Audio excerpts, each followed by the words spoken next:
et bienvenue dans notre émission In Studio, l'émission des gagnants, l'émission des vainqueurs.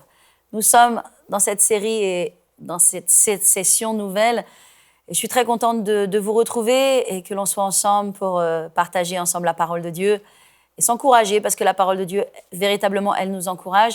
Et vous allez voir dans cette nouvelle session que vous allez apprendre quelque chose, vous allez voir quelque chose de nouveau, peut-être que vous n'avez pas vu encore aujourd'hui dans la parole de Dieu et qui va vous encourager. En fait, je réalise moi-même, et j'aime le partager avec vous, eh bien que l'histoire se répète dans la parole de Dieu. Ça veut dire que il y a des schémas en fait qui se répètent.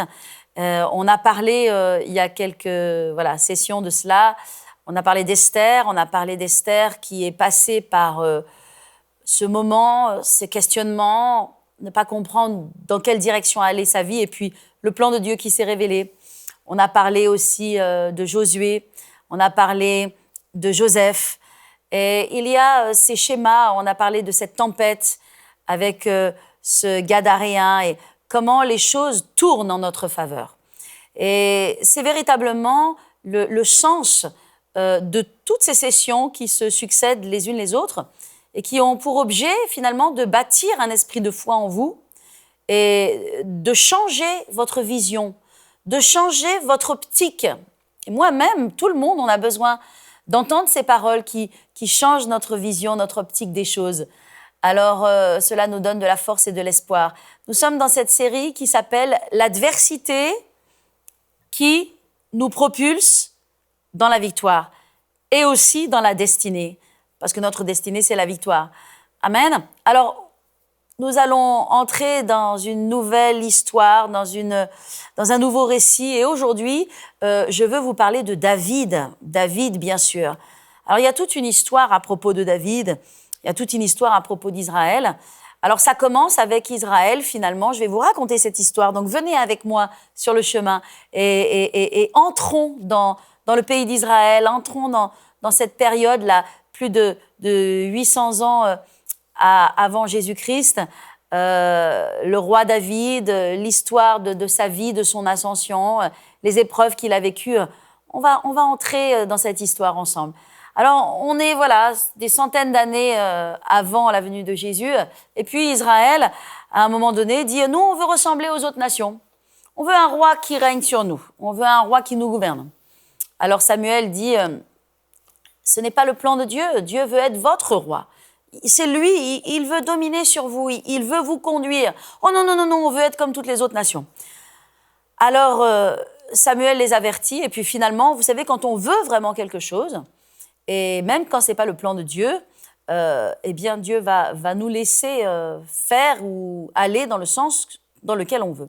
C'est pour ça que c'est important d'écouter aussi les avertissements de Dieu et de chercher la volonté de Dieu. Parce que lorsque le peuple de Dieu est rebelle, est têtu, entêté, au bout d'un moment, Dieu le laisse aller dans le chemin qu'il veut et qu'il désire. Alors c'est l'histoire d'Israël. Israël va demander un roi. Et Dieu va dire, vous voulez un roi? Bon, il regarde avec ce qu'il a autour de lui. Il dit, OK, je vais essayer de vous donner le mieux possible. Mon but n'est pas de vous détruire. Mon but n'est pas de vous faire du mal, mais c'est votre choix. Et donc, il considère ce jeune homme, grand jeune homme qui est là, qui s'appelle Saül, et qui va devenir le roi Saül, que Dieu choisit, et que Dieu va oindre. Il va mettre son onction pour qu'il soit roi. Donc Dieu va lui donner en fait tous les éléments possibles pour qu'il puisse être le roi et il devient roi. Seulement, vous savez, Dieu ne peut pas changer nos cœurs. Si nous disons non à Dieu dans quelque chose, Dieu ne peut pas changer. Dieu respecte nos cœurs et Dieu respecte nos volontés. Il nous parle, il nous exhorte, il cherche bien sûr notre cœur, mais il ne peut pas. Si vous regardez l'histoire de Jonas, Dieu n'a pas pu changer son cœur. Il a argumenté avec Jonas, il lui a montré le chemin. Bien sûr, il a envoyé un grand poisson, il est allé le chercher. Mais au bout du compte, c'était le cœur de Jonas qui décidait. Et Jonas a fait finalement ce qu'il a accepté de faire. C'est la même chose dans l'histoire de l'humanité. Dieu nous a laissé bien notre libre arbitre, parce que nous ne sommes pas des robots, parce que nous ne sommes pas, voilà, nous sommes des êtres humains que Dieu respecte. Il respecte aussi nos choix. Alors, il y a ce roi, Saül, que Dieu oint pour qu'il soit le roi, mais Dieu ne peut pas changer son cœur. Or, voilà, le roi Saül, la différence, enfin, il y a plus que cela d'ailleurs, mais une des différences entre le roi Saül et le roi David, c'est que le roi David va être formé par Dieu. Alors, il a le cœur, absolument, il est le choix de Dieu, on va en parler. Mais le roi David, néanmoins, même s'il a le cœur, il va être formé. Vous savez, beaucoup de chrétiens ne veulent pas être formés par Dieu. Et la formation que Dieu nous donne pour justement entrer dans la victoire, c'est vraiment, elle va nous amener dans la victoire, mais la formation que Dieu nous donne, elle dure des années. Alors, je n'aimerais décourager personne, je n'aimerais que personne perde espoir, mais la formation que Dieu nous donne dure des années. J'ai donné ma vie à Jésus, j'avais l'âge de 7 ans. Dieu a changé mes plans et m'a donné la direction pour sa vie, j'avais 18 ans. J'ai passé 5 ans à faire ce que Dieu me demandait en pensant ce que Dieu me demande n'a aucun sens. Et dès que j'aurai terminé de faire ce que Dieu me demande, je vais entrer dans mes propres plans parce que ce que Dieu me demande, je ne comprends pas. Sûrement, Dieu ne sait pas. Je dois savoir mieux que lui. Et voilà, j'ai passé 5 ans comme cela, mais j'ai fait ce que Dieu m'a demandé de faire. Lorsque Dieu m'avait demandé d'apprendre sa parole, d'apprendre l'anglais et d'apprendre à savoir gérer une entreprise, comme je ne savais pas ce qui était devant moi, comme je ne savais pas que j'allais épouser un homme de Dieu extraordinaire que j'aime de tout mon cœur et qui est auprès du Seigneur maintenant, comme je ne connaissais pas ce qui allait se passer, je ne pouvais pas comprendre les instructions de Dieu. Donc, pendant 5 ans, ça a été une formation pour moi. J'ai obéi sans comprendre. Je fais une petite pause là. J'ai obéi sans comprendre. C'est intéressant ça. Parfois dans la vie et dans notre marche avec Dieu, il faut obéir sans comprendre. Il faut marcher, avancer sans voir. Ça s'appelle la foi, ça s'appelle surtout la formation. Dieu est un formateur et il veut nous former. Lorsqu'il a pris le peuple d'Israël, les a sortis d'Égypte pour les amener dans la terre promise, Dieu avait prévu une formation. Cette formation ne devait pas durer 40 ans. Le problème, c'est que jamais ils n'ont appris les leçons. Donc la formation est devenue évidemment très longue. Et hélas, ils n'ont jamais pu, en tout cas cette génération qui sortait de l'esclavage, n'a jamais pu entrer dans l'esprit de foi et donc n'a jamais pu entrer dans la terre promise. Prions que notre formation ne dure pas 40 ans. Alléluia. Mais si nous sommes dociles, la Bible dit, si nous sommes dociles, si nous sommes soumis à la main du Seigneur, nous allons manger les meilleures productions du pays. Très important pour nous d'avoir un cœur docile et de dire, OK, Seigneur, j'accepte ta formation. Donc la différence entre Saül et David, c'est que Saül n'a pas eu de formation. Le peuple a réclamé et ils ont eu Saül à l'état brut avec un cœur qui n'était pas formé. Qu'est-ce qui s'est passé? Il s'est passé que, voilà, au moment où Saül a été roi, on a mis sa couronne, ok, a été oint pour être roi. Tout cela dépendait de Samuel et venait par Samuel. Saül, d'un seul coup, s'est trouvé roi et il a dit « Ok, c'est moi le roi ». Et il n'a plus écouté Samuel. Il est devenu indépendant de Dieu. Il est devenu arrogant, orgueilleux, rebelle. Son cœur n'était pas formé. C'est pour ça aussi, peuple de Dieu, Église, que lorsque nous donnons de l'autorité, une place, une position à des gens, dans le corps de Christ, dans l'Église, parfois on peut souffrir et on fait des erreurs qui sont graves parce que la loyauté, la fidélité doit être éprouvée et elle doit être formée dans le cœur des gens, de tout le monde, dans mon cœur, dans votre cœur et dans le cœur de toute personne pour que cette personne puisse être utile entre la main de Dieu et qu'elle ne soit pas finalement quelqu'un qui va faire du mal et qui va blesser. Donc la formation, c'est important. Je disais que pour ma part, j'ai passé 5 ans à ne pas comprendre, puis Dieu a révélé son plan. Oh, ok, amen, Dieu révèle son plan. Waouh, c'est super. Donc finalement, Dieu ne m'a pas trompé. Dieu a été bon pour moi et Dieu a été fidèle et j'ai eu raison de le suivre. Et bien sûr, Tout cela arrive quand on comprend. Mais pendant un certain temps, on ne comprend pas. Et alors, voilà, pendant finalement 18 ans, j'ai marché avec mon mari dans le ministère. Nous avons été ensemble et j'ai vraiment fait de mon mieux, en tout cas, pour servir son appel, sa vision, son onction. Mon mari, avait un appel apostolique très important. Il prêchait dans le monde entier, des croisades à ciel ouvert en Inde, en Afrique et partout. Il prêchait sur les 5 continents et il avait un magnifique témoignage, un grand témoignage par ailleurs, une onction très belle sur sa vie. Et j'ai été à ses côtés et quand bien même j'ai eu cette liberté d'avancer dans le ministère avec lui, néanmoins je servais sa vision, son appel. Tout cela a été une formation. Est-ce que pendant ce temps-là, ces 18 ans de vie commune, est-ce que je savais que j'étais en formation? Je ne sais pas, je ne pense pas. Et puis, voilà que mon mari d'un seul coup part d'une façon surprenante, un peu comme Enoch qui part en un instant, mais dans la gloire, qui a laissé un témoignage dans nos vies et dans notre Église. Notre Église a tenu et passé par ce moment, par cette épreuve. Elle a tenu dignement, elle a tenu comme rare en fait. Et c'est magnifique, et c'est extraordinaire, c'est exceptionnel. Je rends grâce à Dieu pour cela. Il n'y a que Dieu qui a pu faire cela. Ce n'a été que la main de Dieu.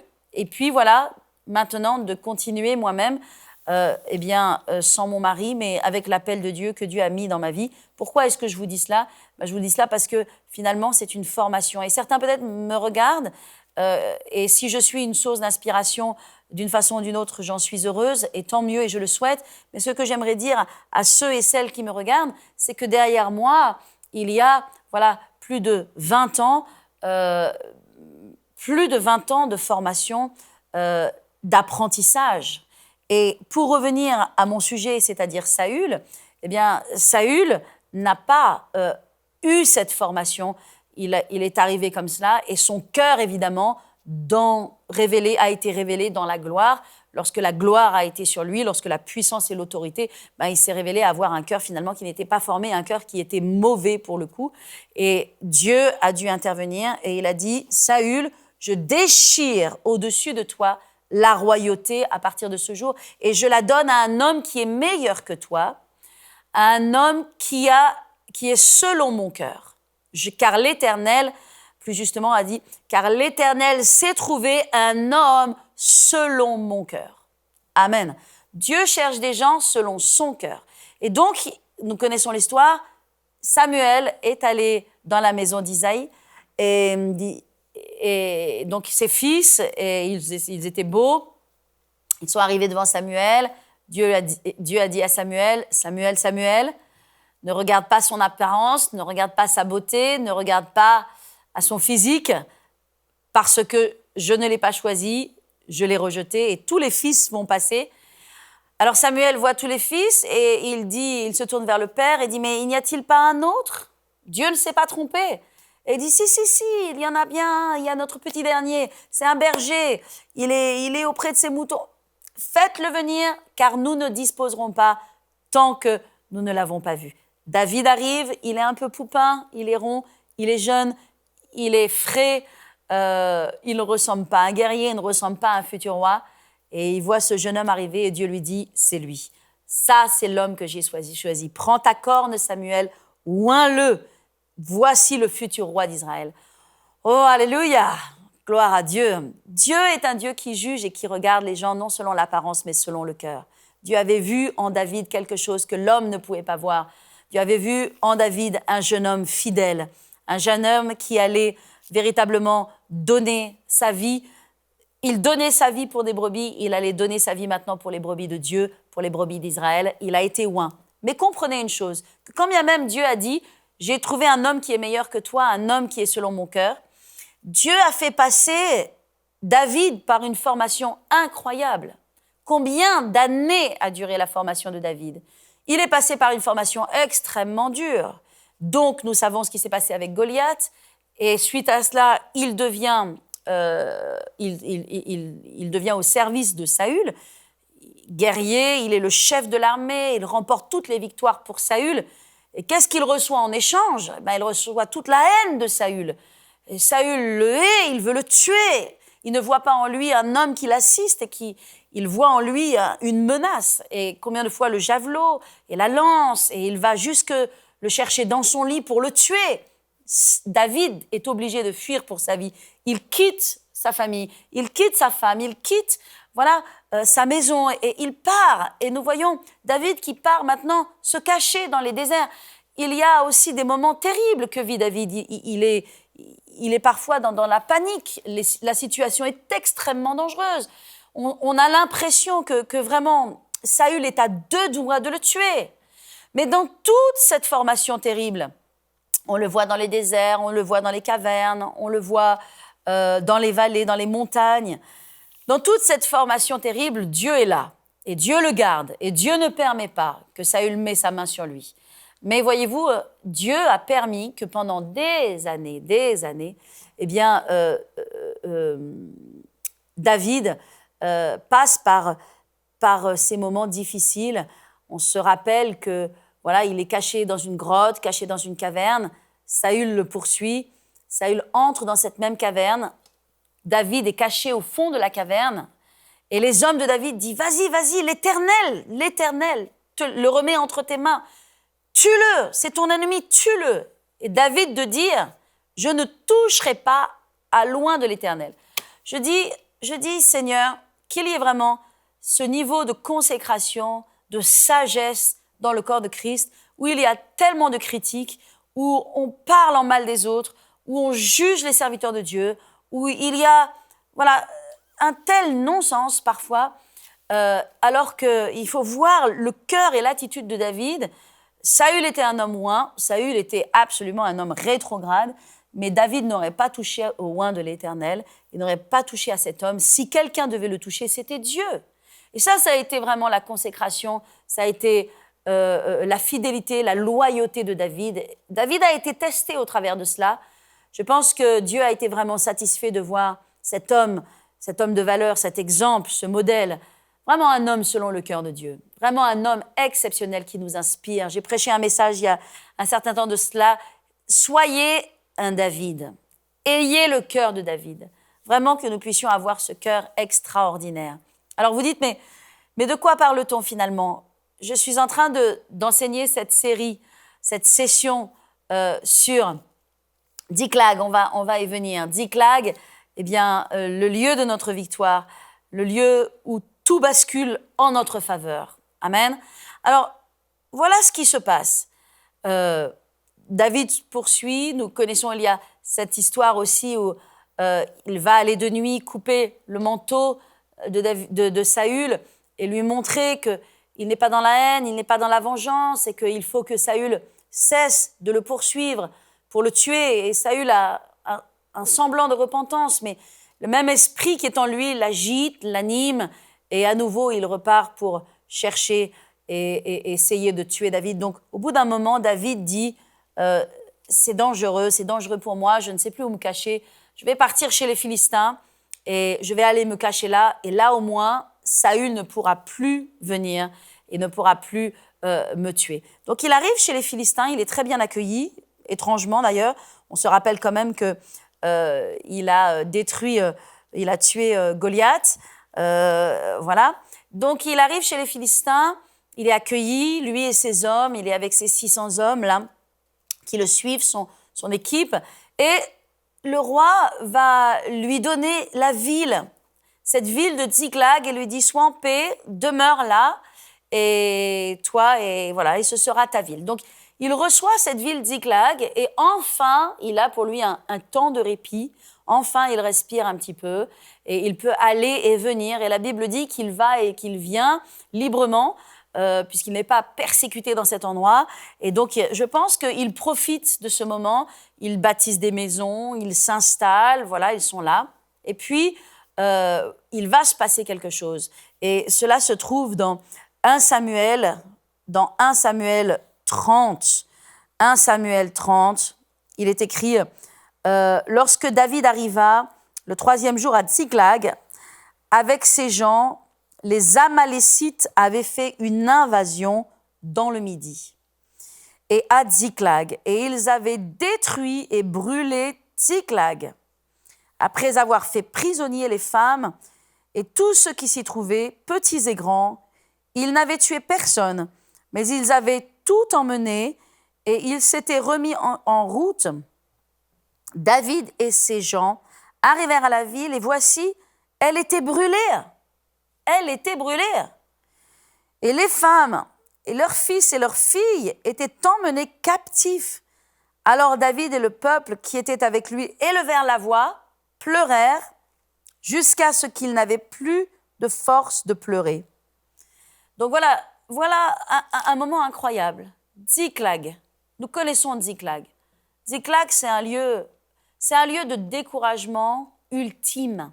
Ça veut dire que je viens de vous expliquer un petit peu la vie de David. David a été fidèle, a été loyal. Il a vaincu Goliath. Il a été fidèle envers Saül. Et je pense que David, il se dit, mais quand va venir la récompense ? Quand va venir la récompense à ma fidélité, à ma loyauté ? J'ai été bon, j'ai fait tout ce que j'ai pu pour faire le bien. Et voilà ce que j'ai en retour, la haine de Saül. Je suis en train d'être un fugitif, je cours dans les vallées comme un chien mort, il se parle, il dit de lui-même, je suis une puce dans le désert, je suis un chien mort. Voilà comment il se considère. Ça veut dire que c'est un moment qui est difficile dans sa vie. Et là, il arrive à Tsiklag, et à Tsiklag, dans un moment où pense qu'il est en paix, les Amalécites arrivent, et ils brûlent sa ville. Donc, ça s'appelle du harcèlement. Vous voyez ce que je veux dire ? Ça s'appelle des moments de découragement ultime. Là, le découragement arrive à son point, à son summum. Et les hommes de David, là, il n'y a plus de fidélité, il n'y a plus de loyauté. Ils vont se tourner contre David. Parce que eux, ils sont arrivés au point de non-retour. Et donc, il est écrit... David fut dans une grande détresse, car le peuple parlait de le lapider. Donc déjà, votre ville est brûlée, les femmes sont parties, les richesses sont parties, les enfants, etc. Et ton équipe, ta propre équipe se tourne contre toi et dit, on va le lapider. Donc finalement, il n'y a plus personne. Il n'y a plus personne pour aider. Il n'y a plus personne pour secourir. C'est un moment de solitude ultime. À un moment donné, ça peut arriver dans la vie. Et si vous êtes dans ce cas, soyez encouragés par ces paroles. C'est un moment de grande solitude. Mais même dans les moments de grande solitude, Dieu est là. Ça, c'est l'amour de Dieu. Est-ce que David sentait Dieu ? Est-ce que David sentait que Dieu était fidèle et loyal envers lui ? David ne savait pas ce qui se passait. Mais il se passait quelque chose. Il y avait une percée qui était en train de se faire. Et là, l'ennemi était en train de jeter ses dernières flèches contre David, parce qu'en réalité, est-ce que vous voulez bien m'entendre là ? En réalité, David était à 2 pas, je dirais même 1 pas, allez, même pas 1 pas, un demi-pas. Il était à quelques centimètres de sa percée. Il était à quelques jours de devenir le roi d'Israël. Cette onction qui avait été mise sur sa vie lorsqu'il était un jeune homme, un jeune garçon, là, c'était sur le point de se passer. Mais avant que ça se passe, il est dans ce moment d'immense solitude. Tout le monde est contre lui. Il n'y a plus rien qui va. Il n'y a plus d'espoir. Et quand il n'y a plus d'espoir et qu'il n'y a plus même personne pour s'appuyer, voilà ce que fait David. Et ça, c'est l'homme de Dieu. C'est David, c'est cet homme extraordinaire. Voilà ce que fait David. La Bible dit que David reprit courage en s'appuyant sur le Seigneur. Il s'est encouragé lui-même dans le Seigneur. Il est écrit, « Mais David reprit courage en s'appuyant sur l'Éternel, son Dieu. » J'aimerais vous dire, l'Éternel est ton Dieu. Tu n'es pas seul. Reprends courage en t'appuyant sur l'Éternel, ton Dieu. Ça veut dire, qu'est-ce que David a fait ? Il s'est encouragé, il a dit, non, je ne suis pas seul. Dieu est avec moi. Dieu m'a fait des promesses. Il ne va pas me laisser, il ne va pas m'abandonner. J'ai reçu cette onction de roi. Je ne vais pas perdre ma vision. Pourtant, il semblait que c'était fini. Quand votre propre équipe se tourne contre vous, qu'est-ce qu'il reste? Eh bien, il reste Dieu, il reste la bonté de Dieu, il reste la fidélité de Dieu. Et donc là, David, qu'est-ce qui se passe? Dieu va lui parler à ce moment, Dieu va lui dire, David, ok, poursuis, dépasse et récupère. Et c'est ce qu'il va faire, il va poursuivre les Amalécites, il va les dépasser, il va tout récupérer, il va ramener le butin, il ne va même pas finalement discipliner ou en tout cas se tourner en mal contre son équipe. Il comprend que son équipe, finalement, l'amertume, ils ont parlé avec amertume, il leur pardonne, il est plein de grâce. C'est quelqu'un, David, c'est quelqu'un qui nous touche, il est extraordinaire. Il partage le butin avec tous et il est gracieux, il est bon. Pendant que David passait par cette épreuve, j'aimerais que vous sachiez que, voilà, nous sommes dans 1 Samuel 30. Mais si vous tournez votre page dans 1 Samuel 31, là, qu'est-ce qui se passe?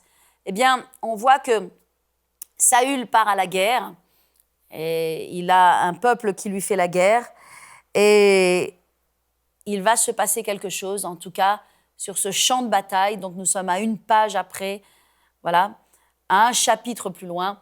Eh bien, la délivrance de David arrive. Parce que là, Saül part en guerre et là, Dieu va permettre. Parce que la réalité, c'est que Dieu va permettre que finalement, Saül, l'ennemi terrible de David, quand bien même David n'est pas dans la haine, David aime Saül. Et on sait ce que va faire David. David va faire chanter ce cantique funéraire pour Saül. En tout cas, il est néanmoins celui qui le persécute terriblement. David n'a pas mis sa main sur lui, mais c'est l'Éternel maintenant qui va permettre que finalement, il y ait un point final à la vie de Saül, à cette persécution. Et donc, comprenez que le moment le pire de la vie de David, eh bien, c'était aussi le moment de sa délivrance. Maintenant, Saül meurt et après, qu'est-ce que fait le peuple? Le peuple reconnaît David pour roi, ils prennent David et ils vont l'établir roi. Et nous voyons que quelque temps après, eh bien, David va être roi sur, bien sûr, tout Juda et tout Israël. C'est une image magnifique, c'est une inspiration, c'est une force de comprendre que dans les 10 clagues, il y a les 10 clagues de la vie. Eh bien, dans nos 10 clagues, Dieu est là et Dieu renverse les choses en notre faveur. Alors, je prie que vous soyez vraiment fortifiés par cette courte parole et que vous soyez bénis dans le nom de Jésus et que vous ne perdiez jamais espoir. Il y a toujours espoir et Dieu est un bon Dieu. Que Dieu vous bénisse et à très bientôt pour une prochaine session.